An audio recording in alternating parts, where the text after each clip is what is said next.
Hello everyone, ঘুগনি করবো আজকে তোমাদের জন্য স্পেশাল একদম দোকানের মতো করে। মটর নিয়েছি, ভালো করে 3-4 ঘন্টা ভিজিয়ে রেখে ধুয়ে একদম প্রেশার কুকারে দিয়ে দিলাম। পরিমাণ মতো জলটা মেপে দেখলাম আঙ্গুল দিয়ে। স্বাদ মতো নুন, হলুদ গুঁড়ো, এবার প্রেশার কুকার ঢাকনা। তো গরম মশলার গুঁড়ো কিছু করে নেব। এবার আমি কড়াইয়ের মধ্যে তেল দিয়ে দিলাম। তেল দেওয়ার পরে চিনি দিয়েছি কালারিংয়ের জন্য। তো কালারটা তোমরা দেখতেই পাচ্ছ। এবার পেঁয়াজ কুচিগুলোকে দিয়ে দিলাম, নেড়ে চেড়ে আদা বাটা রসুন বাটা ঢেলে দিয়েছি।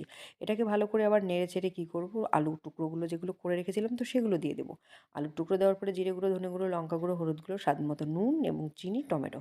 এটাকে ভালো করে নেড়ে চেড়ে আবার ঘুগনির মটর যেটা হয়েছে আমার সেদ্ধটাকে দিয়ে দিলাম।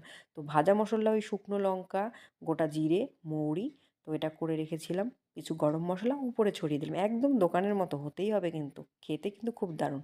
তো এবার সার্ভ করব। এই ঘুগনিটাকে নিয়ে নিলাম, পেঁয়াজ কুচি ছড়িয়ে দিলাম, কাঁচা লঙ্কা, শসা কুচি, ধনেপাতা কুচি, বিট নুন আর হচ্ছে লেবুর রস।